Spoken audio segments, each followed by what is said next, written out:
Senhor Jesus, igreja. Amém. Amém. Gostaria de ler com os irmãos. Abram suas Bíblias em Efésios, capítulo 4.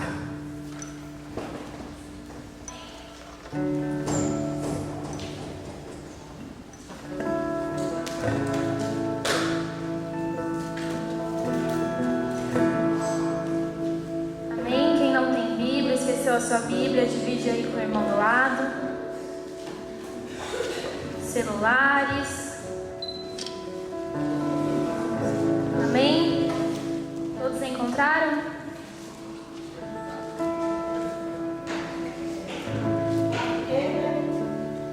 Efésios 4.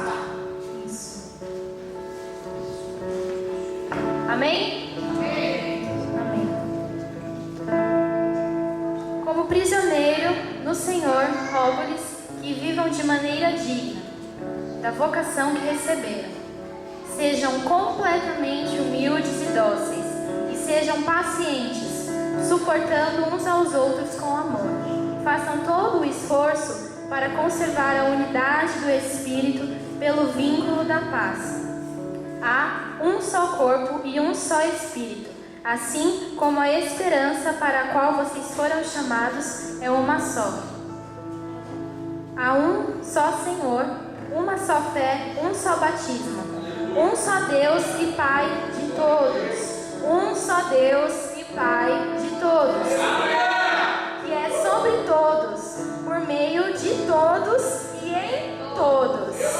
Não é só em mim, não é só neles, é em todos.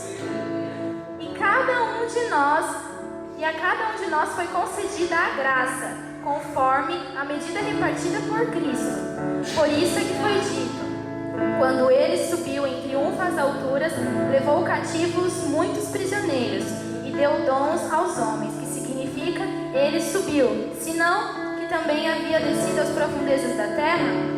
Aquele que desceu é o mesmo que subiu acima de todos os céus, a fim de encher todas as coisas.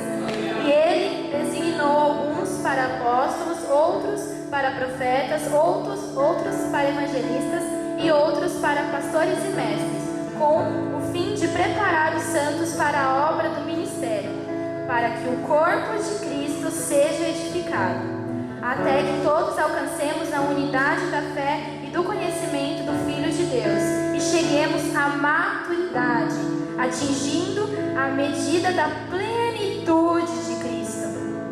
O propósito é que não sejamos mais como crianças, levados de um lado para o outro pelas ondas, nem jogados para cá e para lá por todo o vento de doutrina e pela astúcia e esperteza de homens que induzem ao erro. Antes, seguindo a verdade em amor, cresçamos em tudo naquele que é a cabeça, Cristo. Dele, todo o corpo ajustado e unido pelo auxílio de todas as juntas, cresce e edifica-se a si mesmo em amor, na medida em que cada parte realiza a sua função. Na medida em que cada parte realiza a sua função. O Senhor, Ele nos quer agindo, amém? Vamos continuar. 17. Para quem chegou agora, Efésios 17. Efésios 4, versículo 17. Assim, eu digo a vocês, e no Senhor insisto, que não vivam mais como os gentios, que vivem na inutilidade dos seus pensamentos.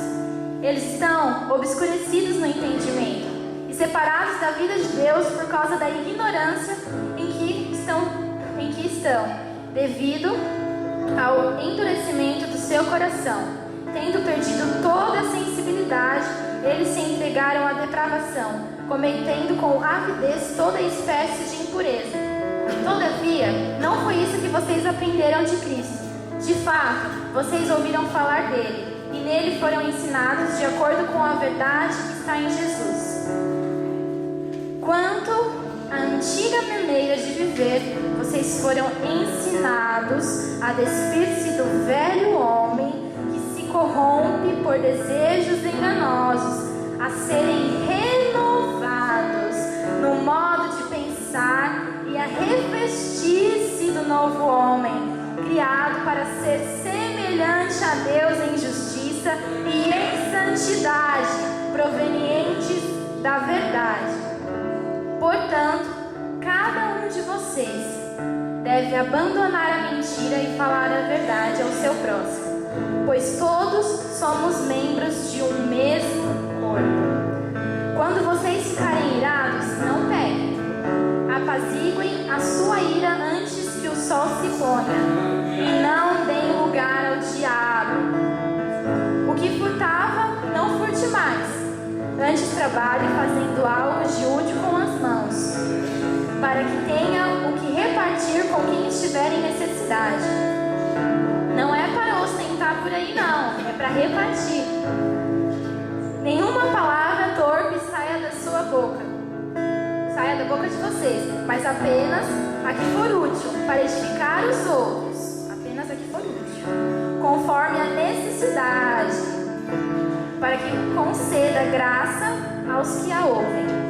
Não entristeçam o Espírito Santo de Deus, com o qual vocês foram selados para o dia da redenção.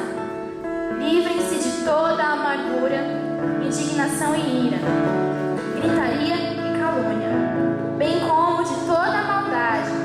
Sejam bondosos e compassivos uns para com os outros, perdoando-se mutuamente, assim como Deus os perdoou em Cristo. Amém? Será que vocês realmente entenderam a profundidade do que o Senhor tem para nós nessa noite? Eu sei que isso é muito clichê e muitas vezes quando a gente vai nas igrejas, geralmente os dirigentes, os pastores sempre falam isso. Mas muitas das vezes a gente leva isso a amém, amém. E a gente não leva a sério. Que essa noite é uma noite de renovo. Essa noite é uma noite que o Espírito Santo de Deus tem algo para testificar em nossos corações. Se eu estou aqui e você está aqui, não é simplesmente porque você se programou e falou, não, hoje eu vou. Não! Você acha que a força que você teve de estar aqui, a força que você teve de conseguir um espaço na correria do seu dia a dia, é simplesmente por sua vontade? Nós somos muito petulantes em imaginar que nós fazemos alguma coisa porque simplesmente queremos e eu vou agir dessa forma porque sim. Não. O que aconteceu foi que você deu liberdade para o Espírito Santo de Deus. Você falou, tá bom, Jesus, então que faça a sua vontade. E aí o Espírito Santo foi conduzindo você durante todo o dia.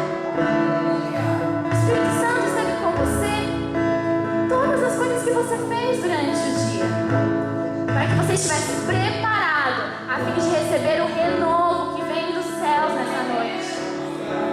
Essa noite não é uma noite qualquer. Na verdade, nenhum dos dias que a gente vem à igreja deve ser como qualquer dia. Porque nessa noite nós estamos aqui para entoar e engrandecer o nome do Deus que vive. O Deus que se entregou pela minha vida e pela sua vida. Não é um Deus qualquer.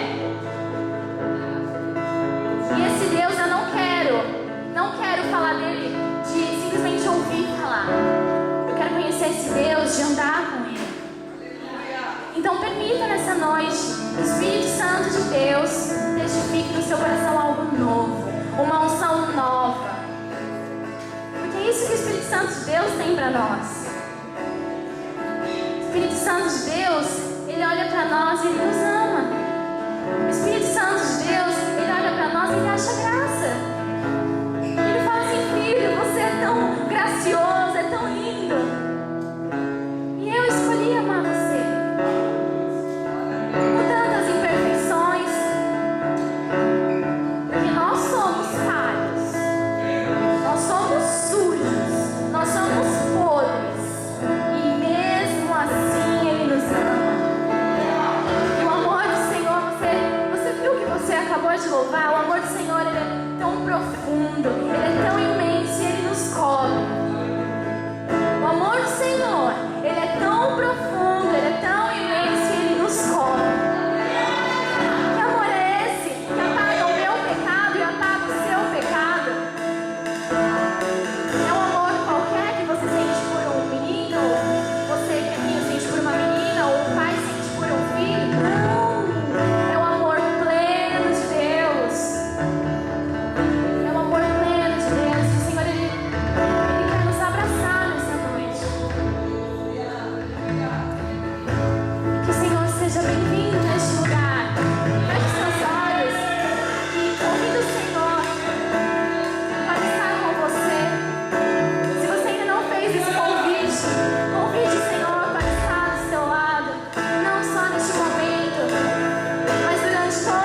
Aleluia.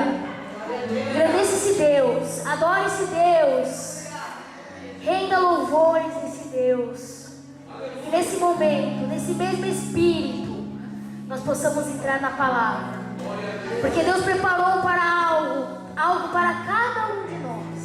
Se você está aqui nessa noite, foi porque Deus o trouxe. Porque Deus quer falar ao teu coração. Ele quer que você se derrame aos pés dele. Amém? Eu queria convidar o Lucas. Depois ele se apresenta um pouco, fala da igreja dele. Eu conversando com a minha prima, Larissa, irmã do Leonardo, eu falei assim: Lari, queria um help seu, uma ajuda sua. Dia 21 de maio, nós vamos ter o culto dos jovens. Eu queria uma pessoa para levar a palavra para os jovens. Ela está ali no fundo agora, a Larissa, que eu não tinha visto. Eu queria uma pessoa que levasse uma palavra na igreja. Uma palavra de avivamento, uma palavra para os jovens, uma palavra para a igreja.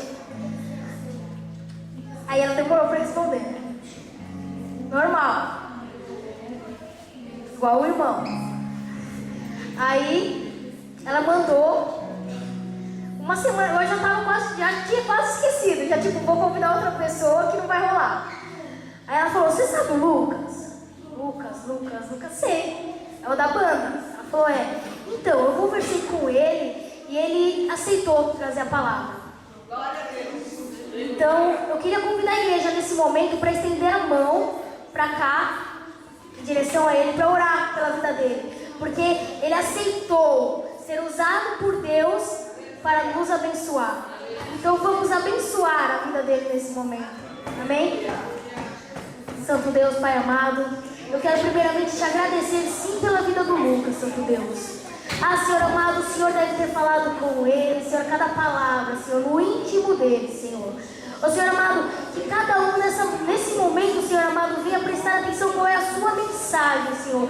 Porque nesse momento não é o Lucas, mas é o Senhor usando a vida dele, Pai, para que a igreja receba algo do céu, algo do alto, Senhor. E eu te peço sim, Deus, que o Senhor venha guardar a vida dele, Senhor. Guarda o seu lar, guarda os seus estudos, o seu trabalho, Senhor amado. Renova as suas forças, Senhor. Que o inimigo não venha minar, Senhor amado, este adorador, Pai. Porque ele nasceu para te adorar, Senhor. Ele foi feito para te adorar, Senhor amado. Ele vive para te adorar, Senhor amado. Que essa sede, Senhor amado, de te buscar, Pai, venha crescer cada vez mais no coração do Lucas, Senhor. Que a palavra não venha ser apenas, Pai, para a igreja, mas que fale ao coração dele também, Senhor. Porque a palavra vem primeiro passa por ele para ir para a igreja, Senhor. Que o Senhor venha edificar sim a vida dele, Senhor. E sim, Deus amado, prepara o nosso coração também, Pai, de cada um aqui presente para receber essa palavra, Senhor. Tira toda a distração, deixa todo mundo lá fora, Senhor. O que eu vou fazer amanhã? Amanhã eu vou acordar cedo. Que tudo venha a ser passado para trás. Que nesse momento o único foco, Senhor, seja somente a Ti, Senhor. A Tua palavra, Senhor amado. Em nome de Jesus, incendeia a Tua igreja, Senhor amado. Desperta a Tua igreja, Senhor amado. Desperta o Seu povo para Te adorar, Senhor. Desperta os jovens, Senhor amado, para Te buscar cada vez mais, Pai. E que nessa palavra, Senhor, venhamos sair edificados desse lugar, Senhor amado. Venhamos sair cheios deste lugar, Pai amado. Em o nome de Jesus, Pai.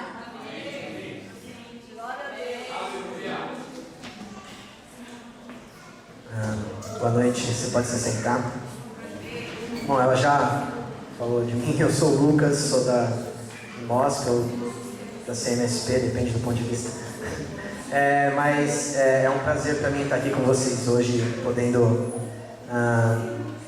cantar junto com vocês e podendo trazer um pouquinho do que Deus tem falado comigo nessas últimas semanas e compartilhar disso com vocês. Eu queria começar com o texto de Romanos 3, dos versículos 10 ao 18. Se você quiser abrir Romanos 3, 10 ao 18.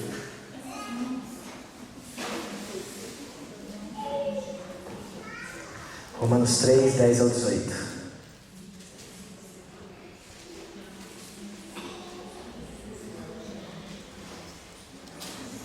Amém? Diz assim: como está escrito, não há nenhum justo, nenhum sequer. Não há ninguém que entenda, ninguém que busque a Deus. Todos se desviaram, tornaram-se juntamente inúteis. Não há ninguém que faça o bem, não há nenhum sequer. Sua garganta é um túmulo aberto, com a língua engano. Veneno de víbora está em seus lábios. Sua boca está cheia de maldição e amargura. Seus pés são ágeis para derramar sangue. Ruína e desgraça marcam os seus caminhos e não conhecem o caminho da paz. Aos seus olhos é inútil temer a Deus. Paulo, no livro de Romanos, ele está fazendo um resumo sobre o que é o Evangelho. Os romanos, diferente dos judeus, não tinham um conhecimento da Torá ou dos escritos dos profetas, e para eles era um pouco mais complicado assimilar aquilo que Cristo tinha dito. Então Paulo ele faz no livro de Romanos como um todo, um compilado de tudo aquilo que era necessário para a igreja de Roma conhecer a respeito do Evangelho, para que eles pudessem viver uma fé verdadeira. E nesses versículos especificamente, o que Paulo está fazendo Paulo está colocando para os romanos que eles são pecadores. Paulo está colocando para eles a necessidade que eles têm de um Salvador. Afinal, para que nós precisamos de um Salvador? Para que nós precisamos de alguém que perdoe os nossos pecados? E aí Paulo então dá um motivo. Ele diz que não há nenhum justo, não há nenhum sequer, não há ninguém que pratique o bem, não há ninguém que ame a Deus. E Paulo então ele crava isso para a igreja de Roma, de que todos os homens são pecadores, e por isso a necessidade de um Salvador. Davi, no Salmo 51, no versículo 5, ele fala: em pecado fui gerado. Isso nos mostra que nós nascemos no pecado. Outros versículos vão afirmar isso para a gente, mas todos nós nascemos pecadores, todos nós estamos em pecado, até que nós encontramos Cristo, até que Ele nos resgate. E isso é o Evangelho. Isso não é o tema exatamente que eu quero falar hoje, mas eu queria começar por isso, para que a gente pudesse ter um pano de fundo de quem nós somos sem Deus, um pano de fundo do que é a humanidade que ainda não se reconciliou com Cristo. Esses versículos do 10 ao 18 do capítulo 3 de Romanos, eles dão para nós esse pano de fundo do que é a humanidade sem encontrar Cristo. E nós sabemos então que Cristo veio, morreu por nós, e por isso nós saímos dessa condição que Paulo descreve. E a principal pergunta para mim que fica sobre isso é: como é que a gente responde quando a gente percebe que não merece aquilo que nos foi dado? Qual é a nossa resposta quando a gente entende que não é mérito ou direito nosso? Cristo não morreu por nós porque nós somos bons e merecíamos a morte dele. Ele morreu por nós sendo maus e merecendo o inferno.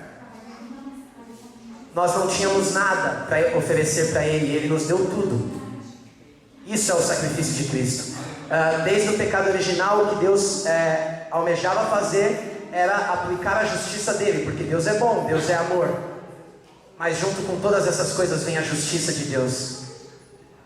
E Cristo veio para então aplacar a justiça de Deus, para que eu e você não precisássemos pagar pelos nossos próprios erros, para que eu e você não precisássemos pagar por aquilo que nós fazemos de mal. Ele pagou por nós. E nós não temos como retribuir. Nós não temos como pagar para Ele o que Ele pagou para nós. Não é como uma dívida para alguém que te emprestou R$50, você vai lá e devolve 50. A gente nunca vai igualar essa conta. Nunca. E qual é a nossa reação também quando a gente entende que nessa condição de que nós já recebemos muito mais do que merecíamos, como é que a gente entende que a gente não pode exigir mais nada dele? Que tudo aquilo que Ele nos der além da salvação é um brinde. Nós não temos condição de pedir a Ele que nos dê nada além disso. Nós pedimos e pela misericórdia dele muitas vezes Ele nos concede sim, mas não é uma obrigação dele. E eu queria dar esse pequeno pano de fundo antes de eu entrar naquilo que eu quero falar hoje, para que a gente pudesse entender essas coisas, que nós somos pecadores, que Cristo veio para aplacar a justiça de Deus e para que eu e você não precisássemos pagar por aquilo que Ele já pagou. E qual é a nossa reação quando a gente entende isso e a gente entende que a gente já tem tudo? Tudo aquilo que nós poderíamos merecer, ou, na verdade, tudo aquilo que nós não merecíamos, nós já temos tudo. Eu queria orar mais uma vez antes de eu entrar naquilo que eu tenho para falar hoje. E se você quiser fechar o seu olho e curvar a sua cabeça. Pai, me ajuda hoje a comunicar as verdades que o Senhor falou primeiro comigo, Pai. Me ajuda a comunicar aquilo que o Senhor tem me mostrado e aquilo que o Senhor me mostrou nas suas Escrituras. Nos ajuda a compreender a Tua palavra, Pai. Nos ajuda a compreender aquilo que o Senhor nos deixou como um manual, como um guia prático daquilo que nós deveríamos viver. Pai, eu peço que o Senhor nos dê graça essa noite, que o Senhor abra os nossos corações e que o Senhor se manifeste aqui hoje, Pai, em nome de Jesus. Amém. Queria falar um pouquinho, para começar, do contexto do mundo atual que a gente vive. A gente está inserido num mundo onde a gente tem uma infinidade de filosofias, de estilos de vida que afirmam o tempo todo que nós merecemos o bem-estar. Nós estamos rodeados de ideias e de estilos de vida que afirmam para nós mesmos que nós merecemos viver bem. Eu tenho direito de ter conforto, eu tenho direito de ter bens materiais, eu tenho direito de ter uma infinidade de coisas. Nós vivemos cercados, por exemplo, pelo hedonismo, que é a ideia filosófica de que a função primordial do homem é encontrar prazer para si mesmo. Nós vivemos, por exemplo, no narcisismo, né? E aí as redes sociais estão aí para mostrar isso para a gente escancaradamente, de que o eu é o que deve aparecer, a minha imagem deve sobressair. Nós estamos cercados, por exemplo, pelo materialismo. Vocês com certeza vivem isso todos os dias. Pessoas são julgadas por terem determinados bens materiais ou não. Pessoas são julgadas por terem um carro ou não. Muitas vezes a gente julga o valor de alguém pelos bens que aquela pessoa tem. Nós vivemos cercados também pelo niilismo, é uma ideia de que não existe nada, não existe nenhuma função para a vida, então tudo que eu posso fazer é procurar o meu próprio prazer o máximo que eu puder até que isso acabe. E por mais que nós não acreditemos nessas filosofias e nesses estilos de vida de uma forma direta, talvez a gente não afirme que nós somos materialistas, mas nós estamos rodeados por isso e muitas vezes as nossas práticas diárias demonstram isso. Nós, como cultura, nos tornamos escravos da autossatisfação. A gente passou a absorver o que o mundo nos diz e a gente vive então em função da nossa autossatisfação.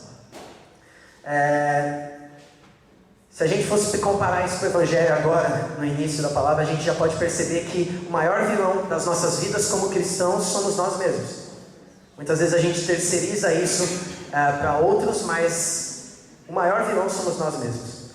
Se a gente pensar, por exemplo, que desde os anos 70, quando os Estados Unidos legalizou o aborto em diversos estados a favor do direito da mulher em abortar, mais seres humanos foram mortos do que durante todo o holocausto da Segunda Guerra Mundial. E isso foi feito por um direito, por uma autossatisfação, por um bem-estar. Se a gente for pensar que muitas vezes a gente caminhando no nosso dia a dia passa por alguém necessitado ou encontra com alguém em necessidade e a nossa reação, ao invés de estender a mão e ajudar, como a Bíblia nos ensina, é olhar para aquela pessoa e julgar ela por ela não ter aquilo que eu tenho e muitas vezes não ajudarmos ela, nem que seja com alguma coisa, porque é o meu dinheiro, esse dinheiro é para o meu bem-estar, é o meu tempo, esse tempo é para o meu bem-estar. Por muitas vezes a gente vive esse tipo de filosofia e esse tipo de estilo de vida sem que a gente perceba que estamos fazendo isso. A nossa cultura, totalmente destituída de valores, ela alimenta esse vilão que somos nós mesmos. Ela alimenta essa necessidade de bem-estar. Cada dia a gente tem um produto novo para comprar, cada dia a gente tem alguma coisa nova que a gente precisa ter ou precisa fazer para que a gente seja socialmente aceito. E esse padrão vai cada vez aumentando mais e nós estamos seguindo esse padrão. Nós estamos o tempo todo correndo atrás dessas coisas também. Eu acho que faz sentido que o mundo viva assim. Eles não têm uma outra resposta para as vidas deles. Mas nós temos, nós já encontramos essa resposta.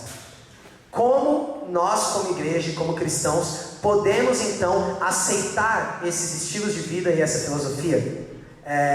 Dave Gibbons, ele é diretor de um projeto com os jovens dos Estados Unidos e ele tem uma frase no livro dele que diz: temos mostrado ao mundo que não apenas aceitamos sua escala de valores, como podemos progredir nela se Deus estiver do nosso lado. O que ele quer dizer com isso é que nós como igreja não só estamos aceitando esses valores que eu acabei de falar, de materialismo, de bem-estar, de autossatisfação, como nós queremos mostrar para o mundo que Deus está aqui para nos servir e nos colocar acima deles nesse tipo de coisa. Como se a função de Deus para nós fosse nos dar mais bens materiais do que o mundo tem. Afinal, eu sou filho de Deus, sou filho do rei. E nós temos sucumbido de tal forma às filosofias e aos estilos de vida que nos cercam, que nós temos inclusive usado Deus como escada para alcançar essas coisas, para chegar no topo dessas coisas. Mas como a Bíblia ela nos responde isso? Como a Bíblia ela nos mostra isso? Eu queria que você abrisse comigo 1 Pedro, capítulo 1, versículo 1. E hoje a gente vai dar uma caminhada pela carta de Pedro, pelo primeiro capítulo, na verdade, e a gente vai tentar entender aqui o que a Bíblia espera de nós, o que Cristo espera de nós como cristãos. Tem um celular apitando aqui, gente, não é o meu. 1 Pedro, capítulo 1.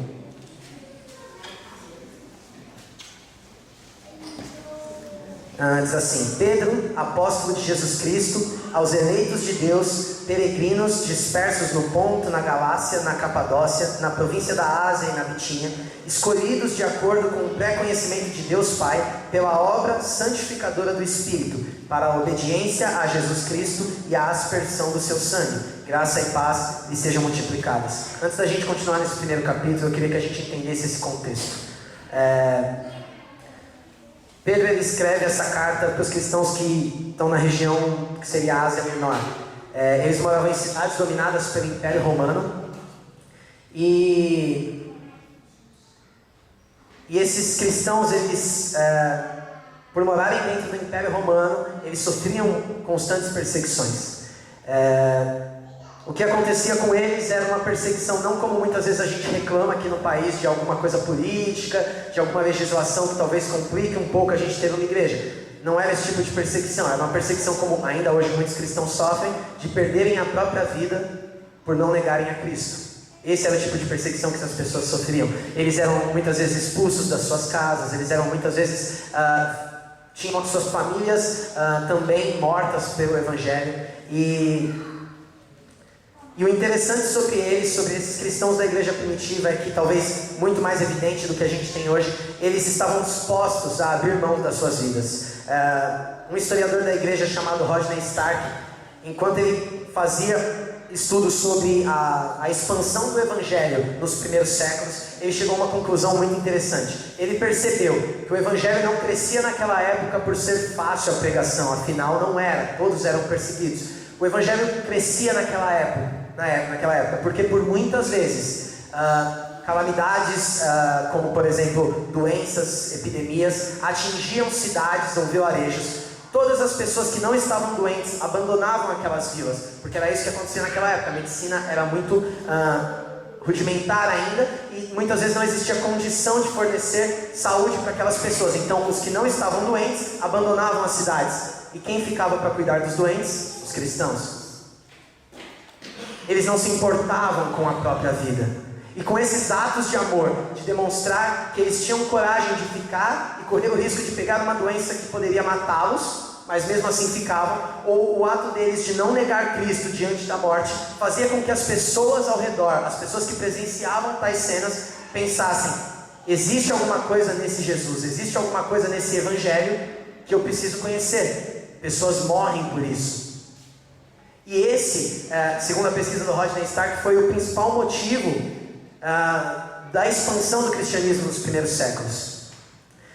E o que Pedro tenta fazer aqui nesse primeiro capítulo é explicar para esses cristãos como eles sofreriam e seriam mortos, como eles passariam dificuldades, não como consequência de praticarem o mal, mas por praticarem o bem. Como dizer a eles, por exemplo, que, assim como Dietrich Bonhoeffer disse, quando Cristo chama um homem, ele propõe que este venha e morra. Como eu explico isso a estes cristãos, que somente praticavam o bem? Como eu digo a eles que, olha, quando Cristo te chamou, não foi para que você tivesse autossatisfação, não foi para que você tivesse conforto, não foi para que você tivesse bens materiais, mas quando Cristo chama um homem, o que ele espera é que este venha e morra. Como eu explico isso? Pedro então ele continua, e aí eu queria que a gente lesse os versículos, a partir do versículo 3. Ele continua falando a esses cristãos o seguinte: bendito seja o Deus e Pai de nosso Senhor Jesus Cristo. Conforme a sua grande misericórdia, Ele nos regenerou para uma esperança viva por meio da ressurreição de Jesus Cristo dentre os mortos, para uma herança que jamais poderá perecer, macular-se ou perder o seu valor, herança guardada nos céus para vocês, que mediante a fé são protegidos pelo poder de Deus até chegar à salvação, prestes a ser revelada no último tempo.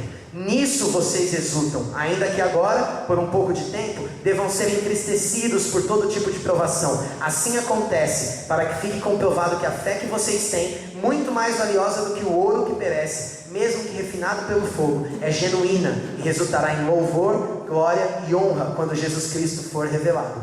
Mesmo não o tendo visto, vocês o amam, e apesar de não o verem agora, creem nele e exultam com alegria indizível e gloriosa, pois vocês estão alcançando o alvo da sua fé, a salvação das suas almas. Foi a respeito dessa salvação que os profetas falaram, da graça destinada a vocês, e investigaram e examinaram, procurando saber o tempo e as circunstâncias para os quais apontava o Espírito de Cristo que neles estava. Quando predisse a vocês os sofrimentos de Cristo e as glórias que se seguiriam àqueles sofrimentos, a eles foi revelado que estavam ministrando não para si próprios, mas para vocês. Quando falaram das coisas que agora lhes são anunciadas por meio daqueles que pregaram o Evangelho pelo Espírito Santo enviado dos céus, coisas que até os anjos desejam observar.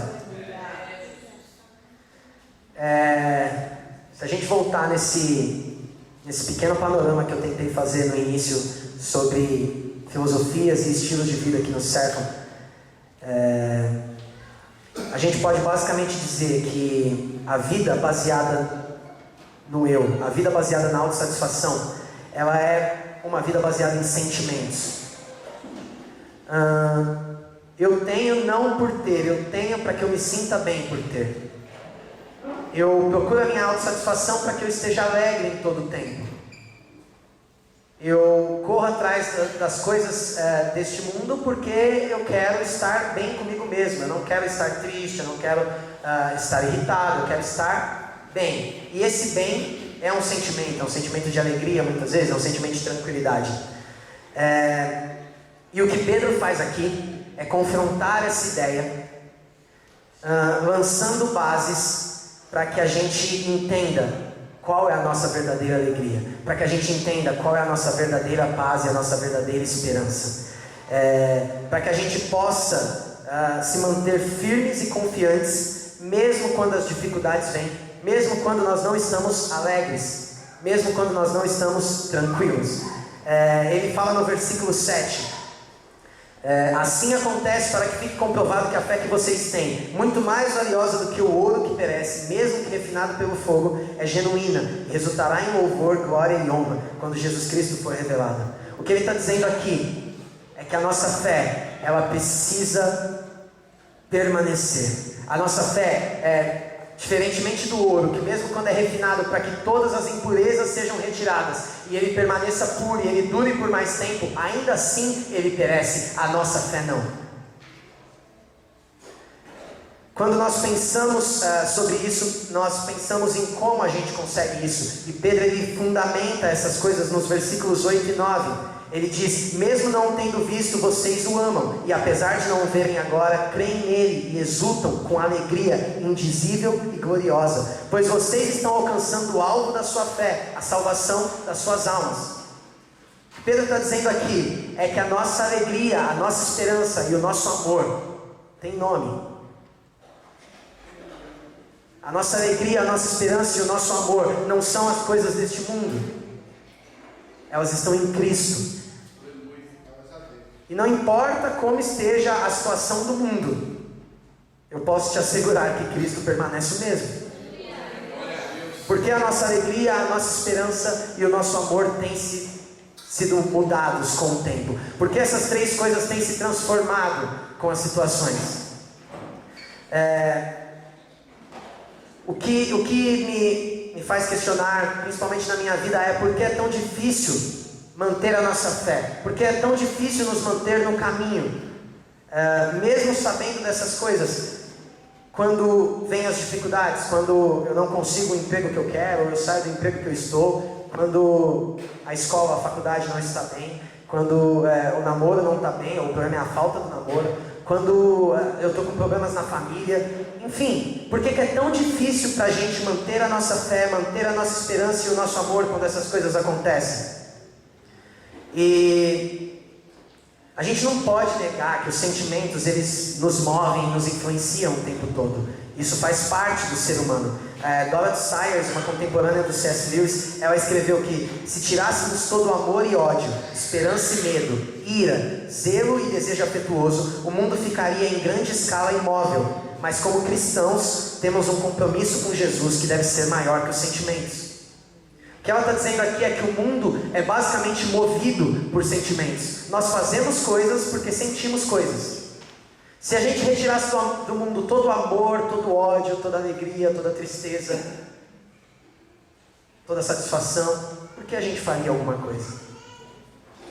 E esse não é o ponto. O ponto que eu estou tentando colocar hoje não é que nós devemos ser pessoas sem sentimentos. Não é que nós devemos, eu não posso me entristecer, mas a questão é, a nossa alegria precisa ser superior a tudo isso. A nossa esperança precisa ser superior a tudo isso. O nosso amor precisa ser superior a tudo isso. Porque eles não são sentimentos deste mundo. Eles são uma pessoa. Eles estão em Cristo. Eles são Cristo. Cristo é a nossa esperança. Cristo é a nossa alegria. Os sentimentos, eles não são inerentes à nossa vontade. Eles não são como se eu não pudesse controlá-los de forma nenhuma. Não é como se os sentimentos estivessem lá, sempre fossem daquele jeito e eu simplesmente esbarro com eles em algum momento. Os sentimentos, eles são, como Jonathan Edwards disse, eles são inclinações da alma. Eles são inclinações da nossa vontade. Nós muitas vezes nos confrontamos sim com sentimentos que surgem em nós, mas eles permanecem se a nossa vontade assim permitir. Quantas vezes você já esteve, por exemplo, triste por muito tempo, e aí de repente falou, cara, chega disso, eu vou fazer alguma coisa, e com o tempo a tristeza sumiu? Inclinação da sua alma, você se propôs a mudar aquilo. E isso é válido para todos os sentimentos. Uma prova disso talvez seja o fato de que a Bíblia muitas vezes nos ordena sentimentos. A Bíblia muitas vezes nos diz que nós devemos nos alegrar. Se o sentimento for inerente a mim, se eu não tiver controle dele, como é que eu posso ser obrigado ou de certa forma ser direcionado a me alegrar? O sentimento, ele então é uma inclinação da minha alma. Eu posso escolher ficar alegre ou não diante de uma situação, triste ou não diante de uma situação. E isso é feito através da nossa vontade. Isso é feito através daquilo que nós escolhemos. E isso Pedro vai continuar falando a partir do versículo 13. Ele diz o seguinte: portanto, estejam com a mente preparada, prontos para agir. Estejam alertas e ponham toda a esperança na graça que será dada a vocês quando Jesus Cristo for revelado. Como filhos obedientes, não se deixem amoldar pelos maus desejos de outrora, quando viviam na ignorância. Mas assim como é santo aquele que os chamou, sejam santos vocês também em tudo que fizerem, pois está escrito, sejam santos porque eu sou santo. Uma vez que vocês chamam Pai, aquele que julga imparcialmente as obras de cada um, portem-se com temor durante a jornada terrena de vocês, pois vocês sabem que não foi por meio de coisas perecíveis como prata ou ouro que vocês foram redimidos da sua maneira vazia de viver, transmitidas por seus antepassados, mas pelo precioso sangue de Cristo, como de um cordeiro sem mancha e sem defeito, conhecido antes da criação do mundo, revelado nesses últimos tempos em favor de vocês. Por meio dele, vocês creem em Deus, que o ressuscitou dentre os mortos e o glorificou, de modo que a fé e a esperança de vocês estão em Deus. Agora que vocês purificaram a sua vida pela obediência à verdade, visando ao amor fraternal e sincero, amem sinceramente uns aos outros e de todo o coração. Vocês foram regenerados, não de uma semente perecível, mas imperecível, por meio da palavra de Deus viva e permanente. O que Pedro está basicamente dizendo aqui nós somos regenerados na nossa antiga maneira vazia de viver, maneira herdada pelos nossos antepassados, e por essa expressão nossos antepassados a gente pode entender a cultura em que a gente vive. Nós fomos redimidos e resgatados da nossa maneira vazia de viver, baseada na nossa cultura. transmitida a nós pelas pessoas que viveram antes de nós. Nós somos libertados disso e nós não podemos voltar para isso. Antes nós precisamos amar uns aos outros. Antes, assim como ele diz aqui no versículo 22, ele fala ali no finalzinho, visando ao amor fraternal e sincero, amem sinceramente uns aos outros e de todo o coração. O que esse texto diz, e o que a Bíblia em muitos lugares vai nos dizer, é que Deus não quer, Ele não vai aceitar de nós uma fé que consiste em desejos fracos. Ele não vai aceitar de nós uma fé insípida e sem vida, que mal consegue nos afastar da indiferença. Afinal, nós não somos nada se não levamos a fé a sério e não exercitamos intensamente nossa vontade. Deus não espera de mim e de você uma fé vazia, insípida e sem força. Ele espera de nós inclinações tão fortes da nossa vontade, que nós possamos sim amar sinceramente uns aos outros, que nós possamos sim nos alegrar, esperar e amá-lo. Não baseado naquilo que a nossa cultura e os estilos de vida ao nosso redor nos impõem. A Bíblia ainda vai demonstrar isso diversas vezes para nós, como em Romanos 12, no versículo 11 e 12. Nunca lhes falte o zelo, sejam fervorosos no Espírito. Sirvam o Senhor, alegrem-se na esperança, sejam pacientes na tribulação. 2 Timóteo 1,7. Pois Deus não nos deu espírito de covardia, mas de poder, de amor e de equilíbrio.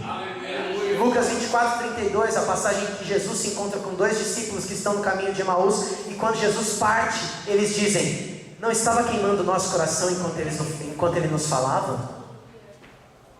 Esse é o tipo de fé que deve nos mover. Esse é o tipo de inclinação da nossa vontade que deve moldar os nossos sentimentos. O que nos resta diante disso é entender que os nossos sentimentos não moldam a nossa fé.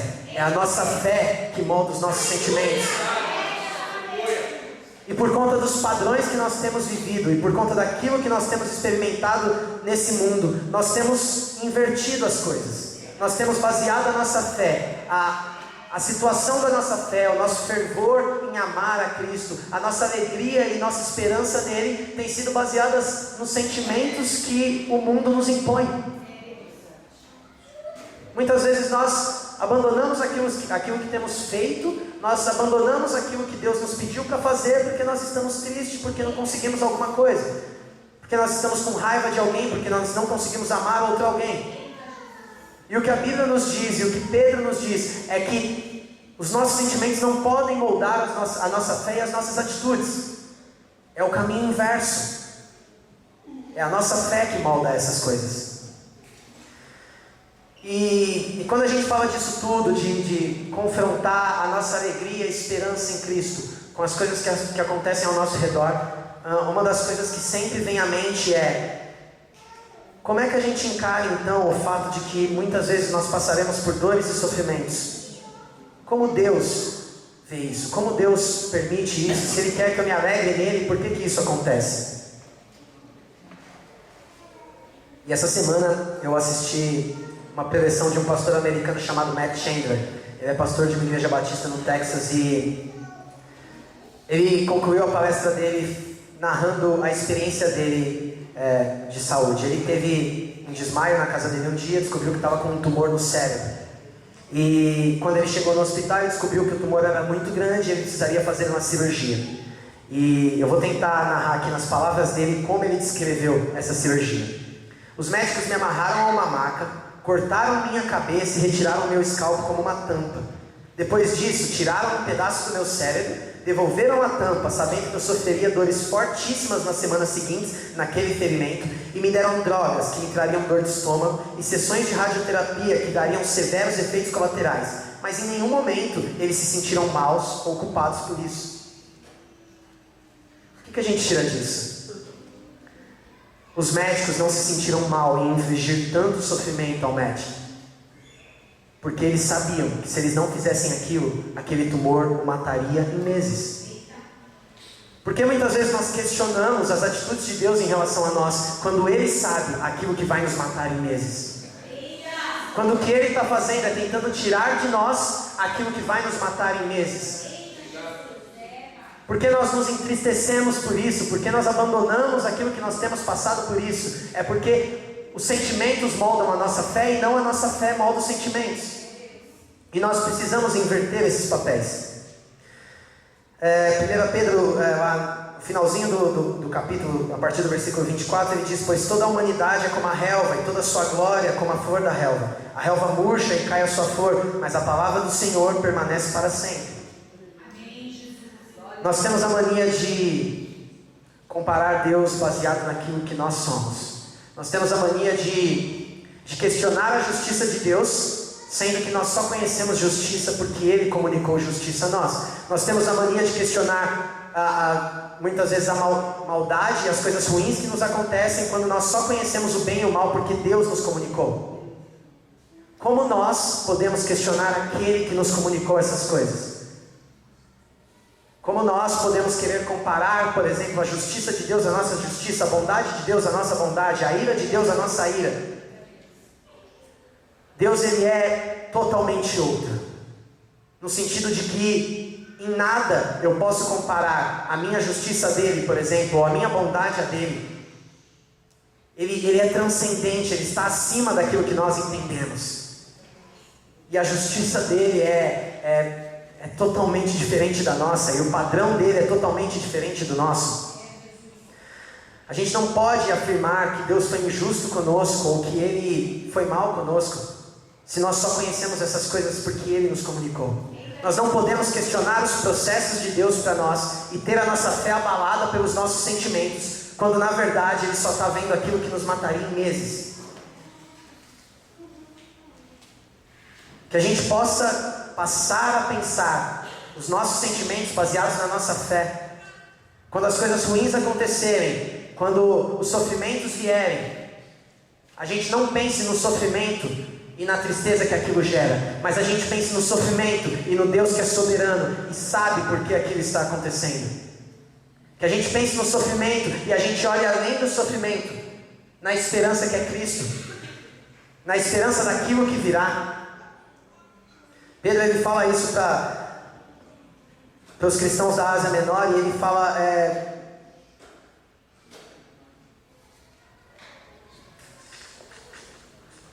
aqui, a partir do versículo 4: para uma herança que jamais poderá perecer, macular-se ou perder o seu valor, herança guardada nos céus para vocês, que mediante a fé são protegidos pelo poder de Deus até chegar à salvação prestes a ser revelada no último tempo.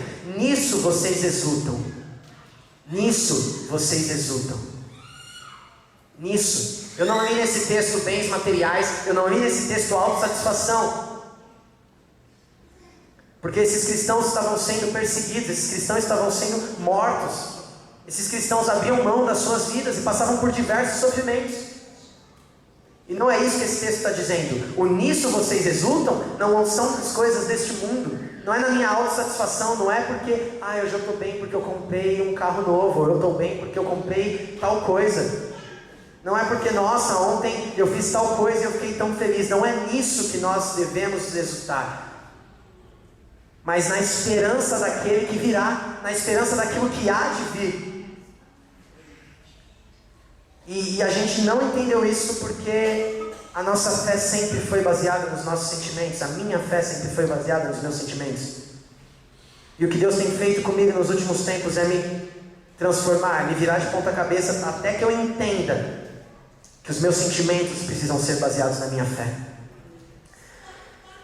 Pedro encerra esse primeiro capítulo dizendo: essa é a palavra que foi anunciada a vocês. E no capítulo 2, que na verdade é uma continuação ainda dessa parte: portanto livrem-se de toda maldade, de todo engano, de hipocrisia, inveja, de toda espécie de maledicência. Como crianças recém-nascidas, desejem de coração o leite espiritual puro, para que por meio dele cresçam para a salvação, agora que provaram que o Senhor é bom.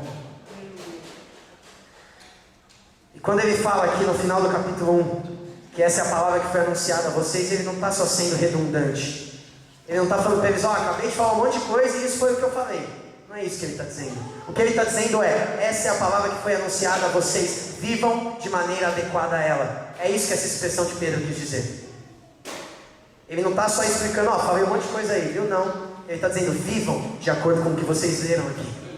Vivam com uma fé que molda os sentimentos, não com sentimentos que moldam fé. Vivam baseados na esperança daquilo que virá, na alegria daquilo que virá e não na alegria das coisas deste mundo.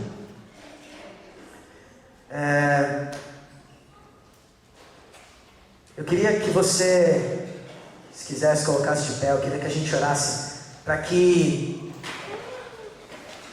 a gente pudesse pedir ao Senhor que nos ajude, que remova de nós essa insipidez, que remova de nós essa frieza, que remova de nós essa falta de vigor em perseguir a nossa fé. Que remova de nós os conceitos que esse mundo tem nos colocado. Que remova de nós aquilo que faz com que a nossa fé seja derrubada. Que remova de nós os sentimentos que não provêm de uma fé genuína nele. E que a partir de hoje a gente possa começar a repensar as nossas atitudes, a gente possa começar a repensar os nossos sentimentos, baseados na nossa fé, baseados na alegria, na esperança e no amor daquele que virá. Amém?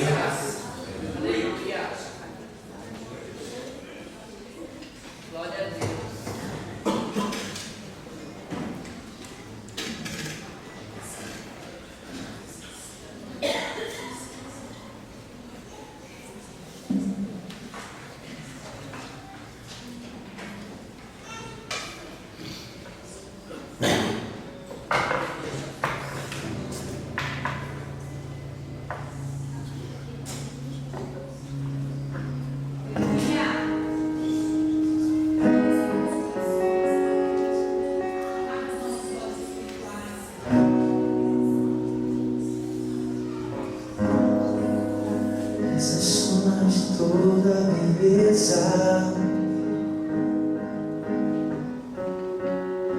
És a soma de todos os prazeres, és a soma de toda a beleza, és a soma de todos os prazeres. Não há nada mais alto, nada mais fundo que o seu amor. Não há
compreender o teu amor, Pai, compreender a fé e a esperança que o Senhor nos deu.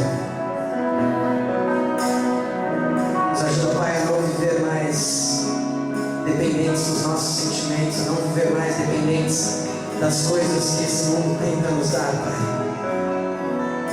Mas nos ajuda a ter aqueles sentimentos que são baseados na nossa fé, na nossa esperança, na nossa alegria e no nosso amor. Não as coisas deste mundo, mas aquele que é o único digno de receber todas essas coisas.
Glória a Deus.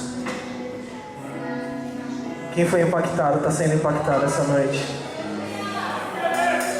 Meus irmãos, desde domingo de manhã, que é o domingo que antecedeu, quando eu fui dar um recado do culto, o Senhor já testificava já no meu coração que hoje seria uma noite de vitória, uma noite de mudança de hábitos.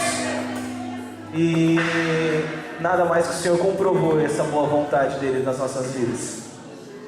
E eu creio que hoje nós vamos sair daqui de uma forma diferente. Como o Lucas disse, que os nossos sentimentos não venham ter poder sobre a nossa fé. Acho que é a doença considerada a doença do século hoje, a depressão. E isso tem abalado muito o cristão em si. Isso tem abalado, minado as forças de muitas vezes anunciarmos a palavra do Senhor. E que essa palavra que nosso irmão trouxe, inspirado pelo Espírito Santo de Deus, venha ser testificado no nosso coração e venha gerar uma mudança. Eu sei que algo que foi apresentado, algo que nos é apresentado de uma forma totalmente contraditória àquilo que nós estamos vivendo, é algo que muda completamente o nosso ser. Não é fácil, mas quem disse que se converter, se batizar ia ser fácil? Nós somos somente passagem, nós estamos de passagem nessa terra. E nós estamos aqui para fazer a diferença. Nós estamos aqui para ser a diferença nesse mundo. Esse é o propósito para que nós somos chamados. Caso contrário, o Senhor, assim que nós estivéssemos convertidos, nós seríamos levados para a glória, porque não haveria necessidade de estarmos aqui.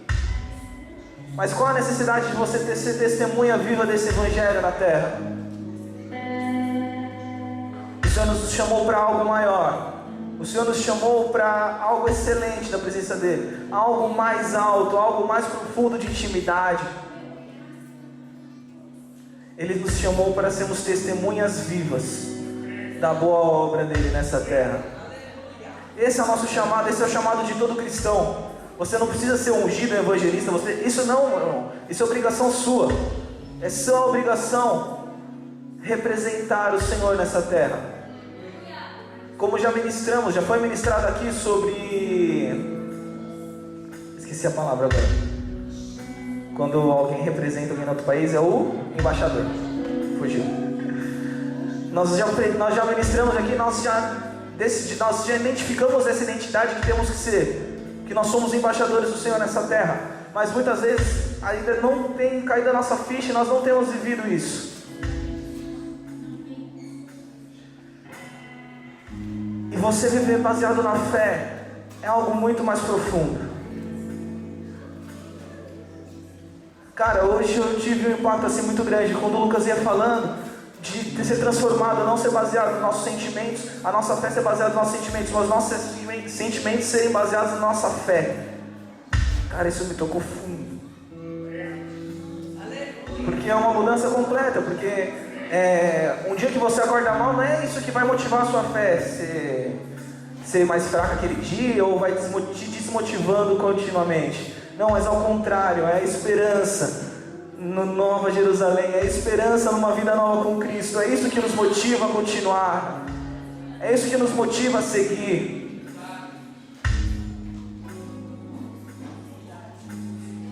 Glória a Deus. Feche seus olhos.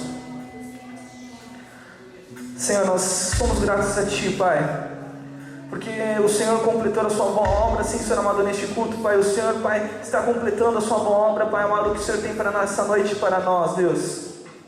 Deus, somos gratos a Ti, Senhor amado, pela vida dos nossos irmãos que vieram ministrar nas nossas vidas.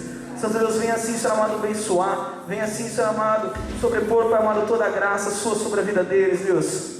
Em nome do Senhor Jesus Cristo, que eles possam, sim, Senhor, continuar sendo usados por Ti, onde quer que eles forem, onde quer que eles estejam, Santo Deus. Santo Deus, que esse referencial, Pai amado, de cristão, Pai amado, nós possamos viver, Santo Deus, onde quer que nós fomos, Pai. Deus, que onde quer que nós pisarmos, Deus amado, quando levantarmos, Santo Deus, no dia de amanhã, na segunda-feira, na semana que vem, Santo Deus, e isso sim, Senhor amado, até o último dia das nossas vidas nessa terra, Senhor amado, nós possamos, Deus, ser motivados, Pai amado, pela fé e esperança que é o Senhor, Deus, pela fé e esperança que é o Senhor, Jesus. Não baseado, Santo Deus, em nós mesmos, Pai amado, na nossa carne, Pai amado, naquilo que grita, Santo Deus, mas sim, Senhor amado, baseados, Pai amado, na fé, em nome de Jesus, Senhor. Eu não posso encerrar esse culto, eu não sei se todos aqui são convertidos ou não, mas o Senhor tem tratado duas formas, uma das formas muito grandes na nossa igreja esses últimos dias, que é o regresso ao primeiro amor, é voltar ao primeiro amor a Ele. Eu queria saber, você, meu irmão, que ainda não viveu esse primeiro amor com o Senhor, ou você que quer voltar, aprofundar esse primeiro amor ao Senhor, lembrar, eu não digo lembrar e retornar ao primeiro amor, não, mas viver um amor mais intenso que o primeiro amor, porque o primeiro amor é a paixão, aquilo que te motiva primeiro, que é somente a paixão, mas não, um amor mais profundo, um amor alicerçado na palavra do Senhor. Queria que você levantasse sua mão, se você tem essa necessidade, que nós vamos orar pela sua vida, em nome de Jesus. Alguém? Amém? Ninguém? Todos estão aí, andando na brasa viva aí? Então, amém? Amém? Cá? Glória a Deus. Mais alguém? Não é vergonha não, meu irmão. O Senhor quer renovar, o Senhor quer nos renovar por inteiro nessa noite. O Senhor tem algo maior para as nossas vidas, maior que esse nosso orgulho besta, muitas vezes.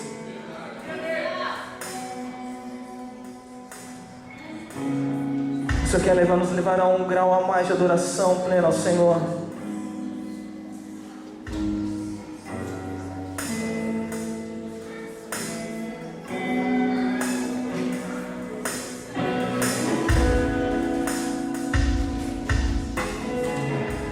Glória a Deus.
Coragem de sair do seu lugar aí e vir aqui na frente, aí no seu lugar mesmo. O Senhor, Ele esquadrinha os nossos pensamentos, Ele conhece o nosso coração, meu irmão. Você está aí precisando de um avivamento, você está aí precisando de um renovo do Senhor, e nem coragem de vir aqui na frente você tem, mas o Senhor, Ele te conhece, Ele te alcança agora. Aonde você está, em nome do Senhor Jesus Cristo. O Espírito Santo de Deus, Ele não quer te constranger, não, Ele é amor. Oh, como Ele te ama, meu irmão. Oh, Jesus. Que nós venhamos a entender, Senhor, essa essência. Que essa essência, Senhor,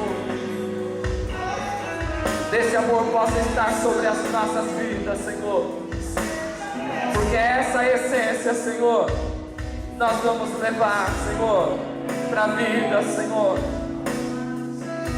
A partir de hoje, meu irmão, pessoas irão olhar para você e vai falar para você algo diferente sobre a sua vida. Há algo diferente. Assim como aconteceu com Moisés, que ele subiu no monte do Senhor e as pessoas não conseguiam olhar para Moisés porque o rosto dele se transfigurou, a claridade era muito grande. Assim farão com você também. Oh Senhor, não deixa, Deus, não deixa, Senhor amado, apagar, Senhor, esse amor que nós recebemos de Ti nesta noite, Senhor. Em nome do Senhor Jesus Cristo, aviva, Senhor. Aviva, sim, Senhor amado, a Sua obra, Senhor.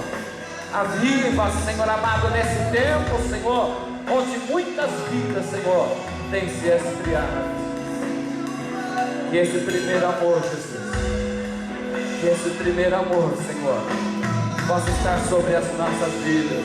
Em nome do Senhor Jesus Cristo, Senhor. Faz o seu querer, Senhor.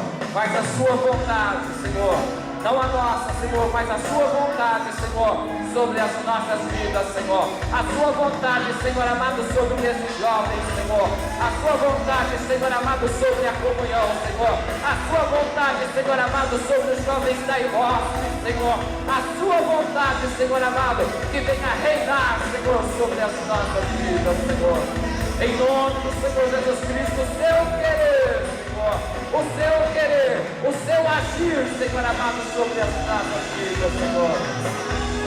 Não a nós, não a nós, mas o Senhor possa fazer a sua vontade.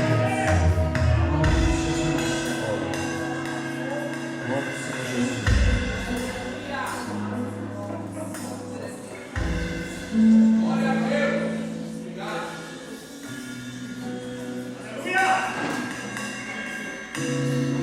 Aleluia.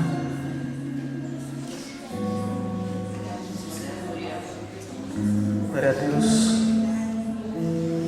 Vamos para casa alimentados. Obrigado, Pai, por esse seu amor em nossas vidas, Pai. Obrigado, Deus. Glória a Deus.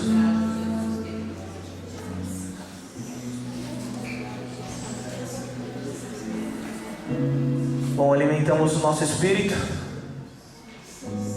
O Senhor trabalhou tremendamente essa noite. Glória a Deus. Aleluia. Quem está nos visitando pela primeira vez aí? Todo mundo aqui. Sejam bem-vindos à casa do Pai, mais um pedacinho da casa do Senhor. Sintam-se em casa, né? A casa do Pai é tudo nosso. Glória a Deus. Bom, alimentamos nosso espírito. Agora a gente tem que alimentar a carne, né? Tem que alimentar a carne. O espírito está alimentado, revigorado, né? Mas tem que fortalecer aí a carne, porque a própria palavra fala, né? O Senhor nos deu alimento para o quê? Para alimentar, para as batalhas que virão pela frente. Não é verdade? A palavra nos dá a base nisso. Glória a Deus. Então, assim que encerrar do culto, esse culto abençoado, glória a Deus. Lá descendo aqui, você pega a sua direita, no final lá tem a cozinha. E lá tem um lanchinho abençoado lá. Um lanchinho, um refri, pra gente tomar comunhão, para nós aumentarmos a nossa comunhão, conversarmos mais um pouquinho, né? Glória a Deus. Pastor, vem da bênção. Em nome de Jesus. Os irmãos já fazem um louvor aqui para encerrar já. Tem louvor de encerramento? Combinou? Ninguém combinou louvor de encerramento. Oh, Jesus! Amém, meu irmão? Vamos aumentar nossa comunhão? Você sai daqui, vem para cá, abraça o seu irmão, em nome de Jesus. Sai do seu lugar aí, se movimenta aí, meu irmão, em nome de Jesus. Fala que bom que você está aqui na presença do Senhor, em nome de Jesus.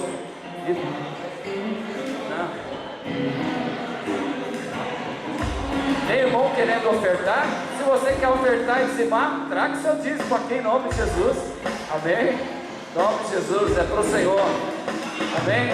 E assim encerramos nessa alegria nesse amor, nessa comunhão.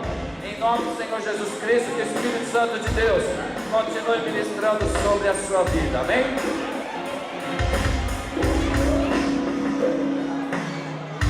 Quero ver o seu poder, sua glória inundando. Sei levantar as mãos, vou receber com louvor do céu. O Espírito do Senhor.